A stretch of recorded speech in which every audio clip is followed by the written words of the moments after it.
Angel Reese, what did I tell you? You know, I hate being that guy. Maybe I don't. But basically, whatever I tell you on this show, if it isn't already happening, will happen. It's like automatic. I don't know what to tell you. I told you a few weeks ago that Angel Reese was going to be a victim. This hasn't gone well. Remember Angel Reese with all this stuff? And then what happened? She was ghetto. She was sexual. And then she had a press conference where she cried and everybody's so mean to me. Well, she's continued the stupidity. I mean, she cheered on her teammate as she shoved Caitlin Clark, knocked Caitlin Clark in the head, and a bunch of other stupid stuff. Now the little ridiculous one, as we're going to refer to her from now on, has a little podcast. She has a little podcast. Close your eyes. You know where it's going. You know it's going to Caitlin Clark fans are mean. And if Caitlin Clark fans are mean and they're white, where does this head? Oh, you know it goes to racist. You know it goes. It goes to racist. And, of course, the death threats. Oh, so many death threats. She's full of shit, just like she was when she said she and her teammates got off the bus in some city and a bunch of photographers were harassing her. It was one guy asking one question of Kennedy Carter. But they make a big deal out of it. Why? I don't know how Angel Reese was brought up, but she was apparently brought up to involve herself in a constant storm of drama. The racism stuff came later. No, I guarantee you that came lately. It's a playbook. My life didn't go as planned this year, although she's got a great life. Great player, at least rebounder. It didn't go the way we wanted to. It can't be my fault. No one ever said it was my fault growing up. Well, it's got to be someone else's. Who could it be? Oh, yeah, white people. Oh, yeah, white people racist, white people death threats, white people blah, blah, blah, blah, blah, blah, blah, blah, blah. And that's all I hear when I hear these things. I just hear blah, blah, blah, blah, blah, blah, blah. So let's hear some blah, blah, blah, blah, blah, blah, blah from Angel Reese. Whenever you think of Angel Reese, people often mention Caitlin Clark. You've said in interviews, there's no beef, but the media keeps going on. So how do you feel about that situation? Caitlin is an amazing player, and I've always thought she was an amazing player. We've been playing each other since high school. So I think it's really just the fans, her fans, the Iowa fans, now the Indiana fans that are like, they ride for her. And I respect that respectfully, but sometimes it's very disrespectful. I think there's a lot of racism when it comes to it, and I don't believe she stands on any of that. But when it comes to death threats, like I'm talking about people have come down to my address, follow me home. Like it's come down to that. Multiple occasions, people have made AI pictures of me like naked, literally. Really? They have sent it to my family members. My family members are like, uncles are sending it to me like, no. Are you naked on Instagram? It sucks to see that, and it's really hard that I have to go through that, and now seeing other players even having to go through that. But like, at the end of the day, it's a game that we do both love, but there is no hate. Yeah, you buying that? We should put a poll out. You buying that? I ain't buying that. I ain't buying none of that. Now, she talks about being sexualized and walks around in as many skimpy outfits as she possibly. I'm not buying any of that. She could tell me, though, that I'm wearing an OutKick shirt and I wouldn't buy it. When you lie and you whine and you're a victim all the time, nobody buys any of it. You know, you can't, what is that thing? You know, no, I'm not buying. You knew where it was going. You knew where it was going. You know, I told you before, I told you weeks ago, this was headed in this direction. She's made it all about me. Me, I. The Chicago Sky, her team, has made it all about her. And she's not good enough. I mean, she's a niche player, nice rebounder around the basket. The Sky haven't gotten any better with her and that big old Cardoso out there. They haven't gotten any better. In fact, you could argue they've gotten worse. They certainly have gotten worse in the second half of the season.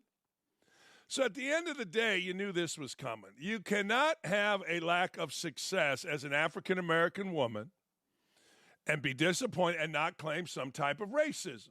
And you can get mad at me for it, but we see it all the time. And why would I tell you this is coming if we had not seen it before? We see it every stinking time. Everything is racism when things don't go certain people's way. And what I do, I just laugh. I'm sad we even give this clown any type of publicity because, frankly, if you look at it from a coaching perspective, if you look at it from a team perspective, I don't give a damn what that crazy-ass Teresa Witherspoon says. It has to be a nightmare. You're losing. You got somebody, the star rookie, the most visible player on your team, doesn't care about winning or losing. She's been about her brand the entire time. She'll figure it out, though. And you can't keep being you can't keep being a villain or whatever it is and have press conferences or video blogs where you want to be a victim. People tune it out. We tuned it out after she had the first press conference where she cried about being sexualized and how hard it was, and then went right back wearing hardly nothing, shaking her ass in public. We just said, all right, that's just the way it is. I mean, people that were paying attention, and not a lot are, but some are. But when she starts talking about racism, you know what? Indiana fans are the best in the country. They understand basketball. They have cheered on white, black, you name it, and so have Iowa fans. But she's really dumb. This is really easy, and she thinks she's getting over. And she'll get support. Here's the other thing. She'll get a ton of support from people around. Oh, man, you stood up, queen. Yeah, really? No, you didn't. You lied. You're lying. You lied then. You lied now. You're going to continue to lie, continue to be a victim. Maybe someday the whole thing will work out. Actually, the whole thing has worked out for her. She won a national championship and was the best player on her team. That, in my world, is working out. But now, it ain't about that. Should be, isn't. Soon as she got the spotlight, like many in the political realm, certainly many in the sports writer realm, she'll know how to handle it. She will, but not right now. Speaking of handling, Gino Auriemma has been, arguably as good a basketball coach in any sport in the history of basketball. He joined Dan Patrick in June and gave his thoughts about Caitlin Clark's first 11 games in the league, and now we're in September. This is the anti-Angel Reese. Well, let's look at it.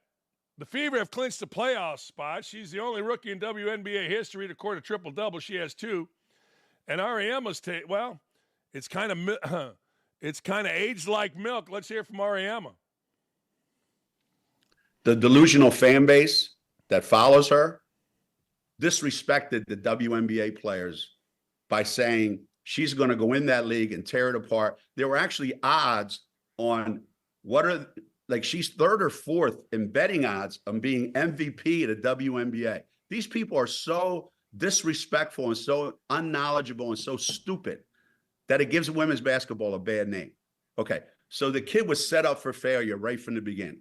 So if you're a WNBA player, and believe me, I've coached the best, and I've pissed them off a lot, and they let me know about it.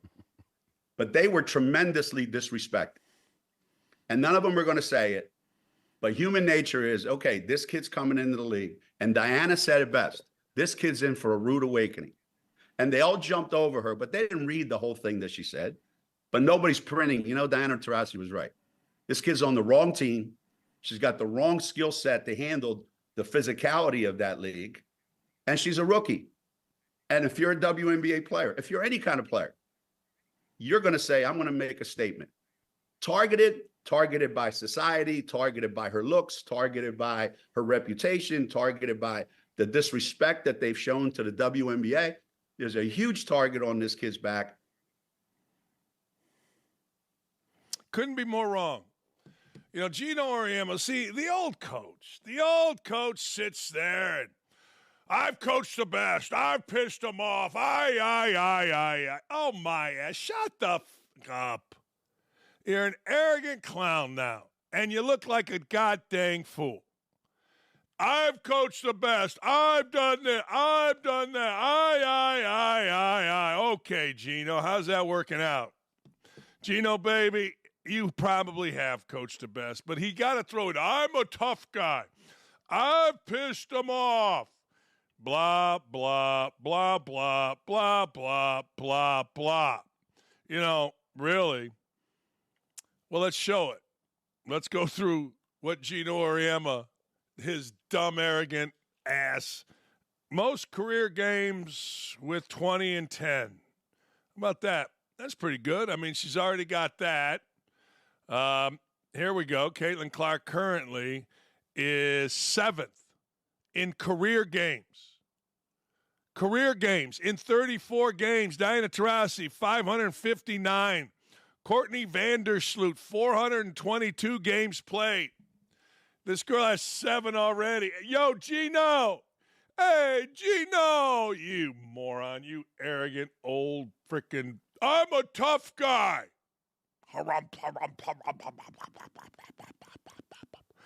Oh, let's look at Caitlin Clark's last 8 games with a delusional fan base, a target on her back. I don't know.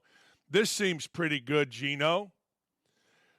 29, 10, and 5, 23, 9, and 5, 23, 8, and 5, 19, 7, and 7, 19, 5, and 5, 31, 12, and 5, 28, 12, and 4, 24, 10, and 10. How's that going, Gino? Look, I've told you this before, and I'll tell you this again. The arrogant old coach morphs into me, I. At one time, I'm sure he's philosophical, and all of you that are coaches out there rushed to Gino Auriemma's clinics and wrote down. Now Gino Auriemma has to tell you how tough he was. I pissed him off. Shut the up. Here's Nick Wright on Fox, his reaction to Auriemma. What does bother me is some of the people I deeply respect, their basketball credentials, their basketball history, their commitment to basketball and women's basketball, I think have really not covered themselves in glory with some of this commentary.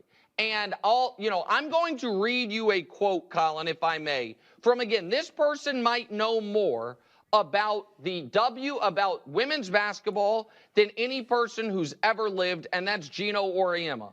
Gino Auriemma was on with my pal Dan Patrick a couple months ago when the Fever were struggling. And this was the quote. This kid's on the wrong team. She's got the wrong skill set to handle the physicality in the league, and she's a rookie. This rookie class isn't even one of the best classes in the last 10 years. She's just not built for the physicality of this league. She's not quick enough to get away from the physicality. End quote. Gino, just say you're a UConn guy and you thought this was going to be Paige and instead it's Caitlin.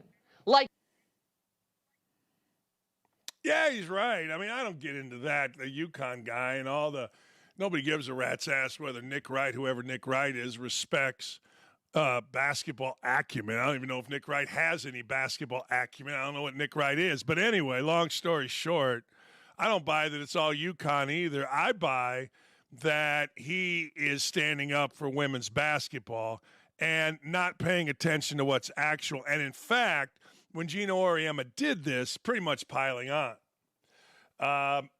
And my thing, and I know coaches so well, oh, man, the whole I'm tough, I pissed, it's I, me, I. And that's the stuff that gets me. He say whatever he wants about Caitlin Clark, but it does beg the question. Was any of these guys watch? Like, do any of these guys really watch? And it also begs the question, at this age, now Auriemma's credentials are impeccable, but at this age, does Gino Auriemma know what he's watching? I mean, does he have any idea what he's watching? I mean, when you do a show like mine and then I do an after show, it's 5 hours, you're going to say some ridiculous things, right? But, I mean, this is like you're being asked to come on a show. Dan Patrick. It's not like you got to talk for you got to talk for maximum 5 minutes, 3 minutes probably. And that's what you come up with? That's it?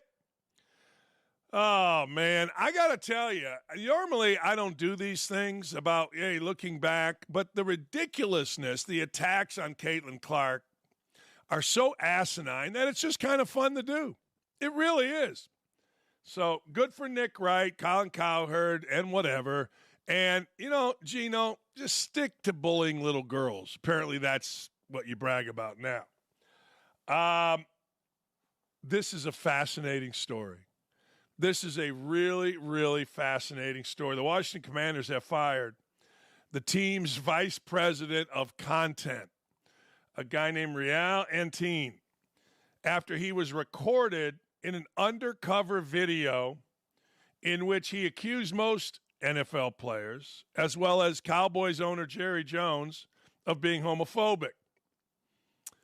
This is fascinating because we can't show you the video, but a media group sent a woman on Hinge to hook up with this guy on a date. They went on 2 dates. She was secretly recording him. I hope the woman burns in hell.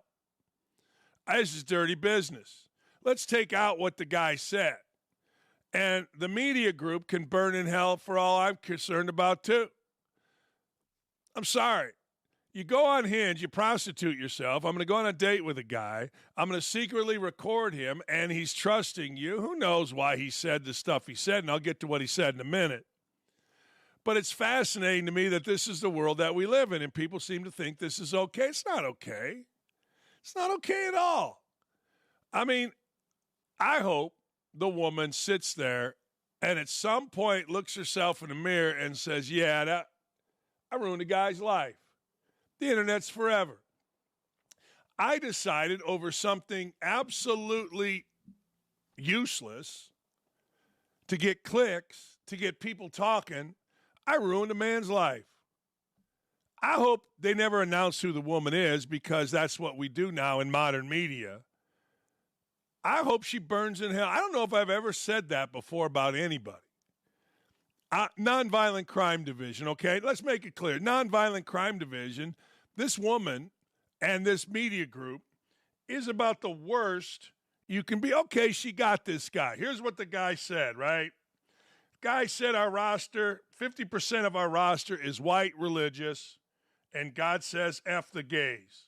Their interpretation. I don't buy any of that. Another big chunk is low-income African Americans that come from a community that is inherently very homophobic. Enteen said to a, quote, undercover reporter. Undercover. I'm going to go on a date. I'm kind of a hooker. The woman's a bit of a hooker, right? I mean, some women go on dates for money. We call them hookers. Some men do. Others go on dates to get a story. Same thing, different payment. I don't think the commissioner of the NFL hates gay people. He hates black people. Well, Jerry Jones, who really runs the NFL, I think he hates gay people, black people.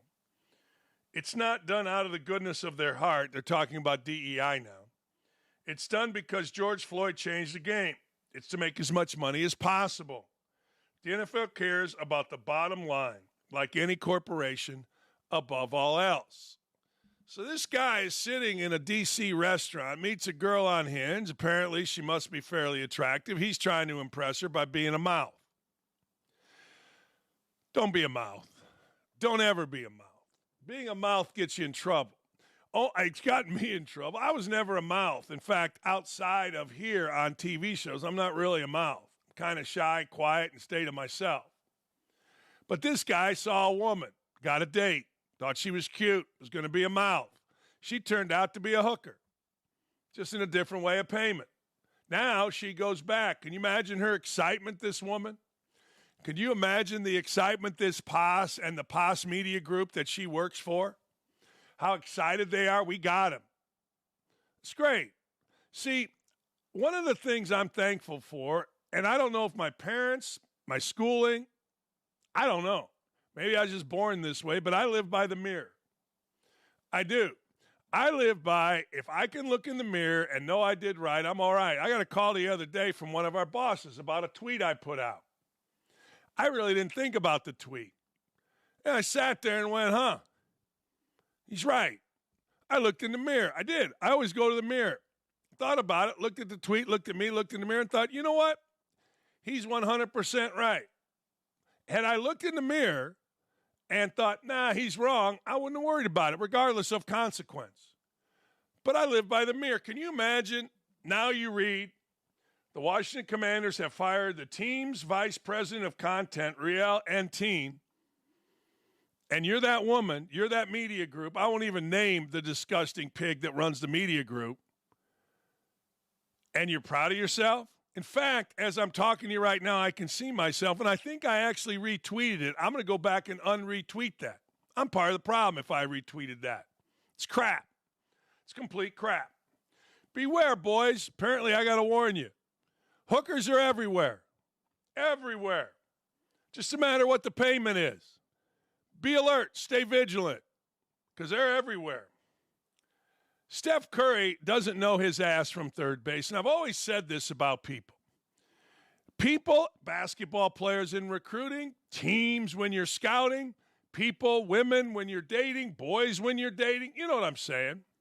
They either get smarter, more attractive, better, or they get dumber. Steph Curry got a lot dumber yesterday. See, Steph Curry was asked about why he supports Kamala Harris. Now, if we did a transcript of this, he supports Kamala Harris because of, quotes, women's rights. The hell's that? Abortion. The hell's that? I read a story, and I don't know if it's true because I think it was off a newspaper about Steph Curry's mom thought about aborting. Turned out to be Steph Curry. How about that? But Steph Curry was asked why he supports Kamala Harris. Now, here's what you got. Look at Steph Curry and listen to how he answered. He has no idea why. And then he remembered some talking points. And then he told you those talking points. Steph Curry is like the hot girl. True story. I was living my junior year in Indiana at IU. Hot girl. C33 we called it because she lived in C33. We lived in C23 across the little courtyard there. Every time she came out, we're like, oh, boy.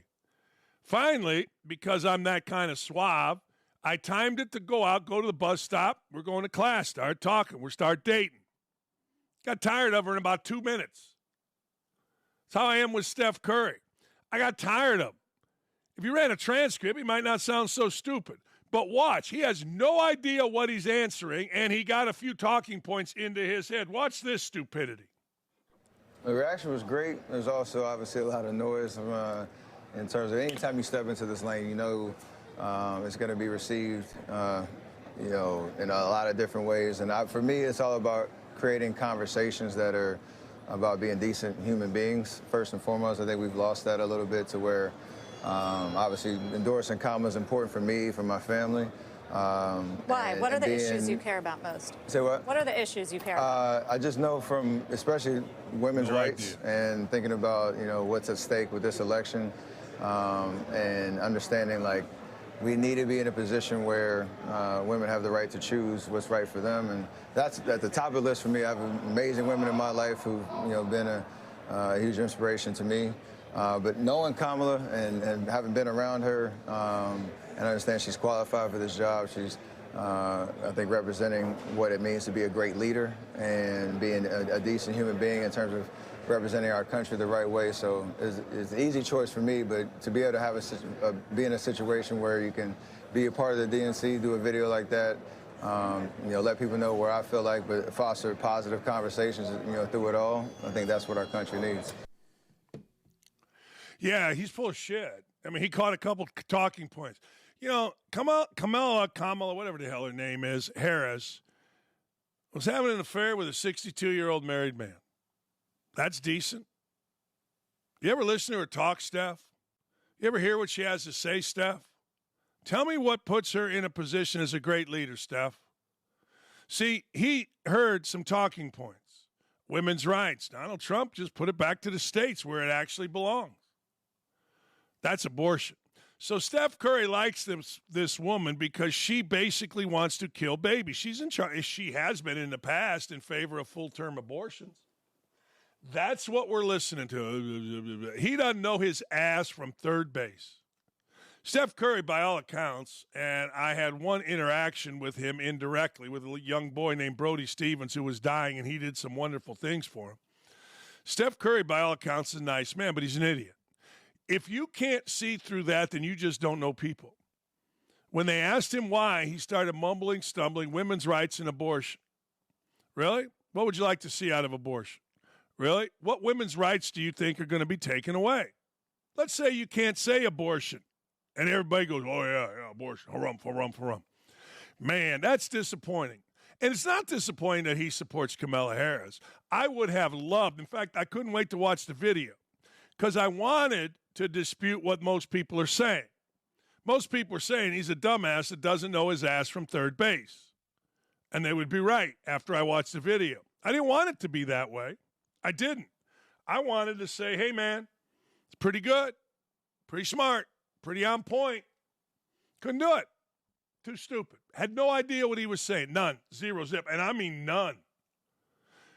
Honest to God. He's like that hot girl. The more you get to know her, you just can't be around her. What do they say about every hot girl in a bar late night? Someone's tired. Say the same thing about men, obviously. Say the same thing about basketball players when they start talking about anything other than dribbling. I'm officially saying it. Steph Curry, shut up and dribble or shoot. Jesus, how stupid are you? It's actually happening, people. UFC legend Conor McGregor has announced over his Twitter account he'll be running for president of Ireland in the year 2025. Oh, boy. Now, this is a guy who's been arrested multiple times. This is a guy who has been a complete menace. But you know what? He is popular. And obviously, I would think anyway, based on his profession and the success in that profession, he's a fighter. As president, I hold the power to summon the Dáil as well as dissolve it. So as I've said before, I would have all the answers the people of Ireland seek from these thieves of the working man, these disruptors of the family unit, these disruptors of small business, and on and on and on. These charlatans in their position of power would be summoned to answer to the people of Ireland. And I would have it done by day end. Yeah! You go, Conor McGregor. Get these charlatans out of here. I would be left with no choice. I got to look this up. I guess I should have already looked this up. The hell's the Dáil? D-A-I-L. Dissolve the Dáil entirely. Stop the train until the people of Ireland get the answers they deserve or deserve the answers they seek. That's better yet. See, that's good English. That is good English. No, man. That's really good English. I like it. Hang on. I'm still going. Their government in Ireland is called the Dáil. We're going to dissolve the whole government? Point blank. That would be my power as president. Oh, it's the Assembly of Ireland. Thank you, Nickelodeon. I know it very well. Ireland needs an active president employed wholly by the people of Ireland. It is me. I'm the only logical choice. 2025 is coming. I'm all in. Hell, I'll vote for you. I'm not even Irish. Well, America's podcaster, America's guy is Joe Rogan. Joe Rogan torched the New York Times. New York Times, man, they had an absurd headline about the Constitution is dangerous. Here's Joe Rogan. Crazy. It's really hard to believe that someone would print this and the New York Times would say, yeah, we like it. Put it out there. I'm not quite sure what to expect. Look at this. Oh, yeah, of course. The Constitution is sacred. Is it also dangerous?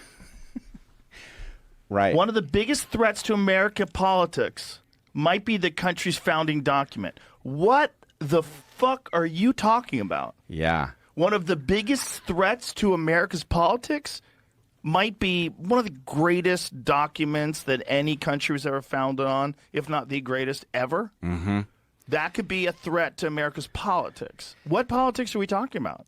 Like what? How could you possibly gaslight me enough to go along with you on this? Yeah, it's incredible. I mean, it's on the one hand completely predictable, right? Right. Because there's obviously an authoritarian force there that just grinds its teeth at night over the Constitution and the fact that it prevents it from doing things that it just wants to do last week. Well, I mean, the gaslighting is here, ladies and gentlemen. I mean, the gaslighting is 1,000% here. And it's just sad that the New York Times jumps in on it. What's dangerous about it? Really? I mean, it's held and made the greatest country in the history of the world, the greatest country in the history of the world. But now all of a sudden, it's dangerous. Why? I don't know. Gaslight me. I don't even know what to say to this kind of stuff. It is so dumb. Actually, if you really go down what I've read today, it's all asinine. I mean, a little girl that can't play basketball other than a rebound is a victim of racism and death threats. She's lying about it. The Commanders, they fire a dude because some hooker on Hinge got him to talk out of school, so he gets fired for talking to a hooker. A guy, Steph Curry, who wouldn't know whether a basketball is stuffed, blown up, but can shoot the living hell out of it. And I say that with no respect. I had great respect for Steph Curry, but after listening to him try to talk about a candidate that he endorsed on national TV at a convention, he had no idea what he was talking about. We got a UFC boxer who's been arrested numerous times. He thinks he's going to be the president of Ireland, and he might. And now the Constitution's no good, according to the New York Times, because a black woman's running for president, and she ain't even black. I mean, think about this. If it was Donald Trump against Dan Dakich, two middle-aged white guys, no one would be talking about the Constitution. But since the Constitution allowed for a, quote, woman of color to run for president after having a black, kind of a black dude, I don't even know what Obama really was. I mean, half white, half black, who knows? Why can't we claim Obama? Do we want to claim Obama? But anyway, the Constitution is good enough to allow us to have these freedoms, and it's dangerous. And think about this. The woman of color who claims to be African-American when she's talking in front of African-American, white when she's talking in front of white people, the woman of color is running for president and hasn't had a press conference, full-on press conference, while running for president. And she's probably going to win just like her predecessor, who slept in a basement, alleged. The world is great, man. Thank God for football. Thank God for 27-20.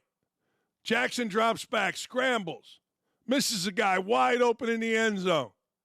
Next play, Jackson drops back, scrambles. We're all on the edge of our seat. He's running around. Nobody can find him. He fires, caught, end zone. Referee, touchdown. Oh, wait. We go to review. Isaiah Lively, toe on the white. Yes, I said white, and it's not racist. That's what the out of bounds is, white. That's what the Constitution has allowed us, 27-20. Wave the touchdown off. Patrick Mahomes celebrates. Andy Reid goes have a smoke. And the world is a happier place. Ladies and gentlemen, that's what the Constitution has allowed us. That's what the United States of America is all about. That's where we're at. I'm not even going to get into because I do not care. You want to play every national anthem. I want to play the white Serbian. Well, I don't know if it's white Serbian. The Serbian national anthem if I go to a game. Can we now request national anthems? It's a good game last night. A really good game last night. Had me on the edge of my seat. And you remember our friend the Sack Man? He hit us both. We took the Chiefs -3. We took the over 46 or 46.5, whatever it was. And I got two words for you. Boom. Where's my man Nick? Where's Nick? It's Friday. I got to see the hat. Nick turned his camera off. Nick's away taking a dump. Nick's at his house because at 11 o'clock, Nick's getting ready to go out. He's going to have a darty. Yeah, he is. 20-something years old on the streets.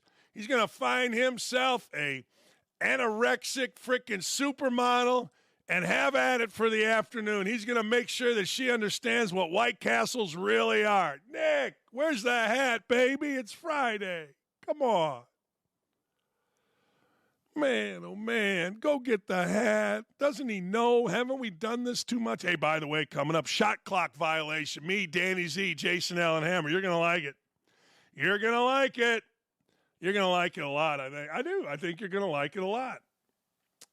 Oh. There he is. There he is.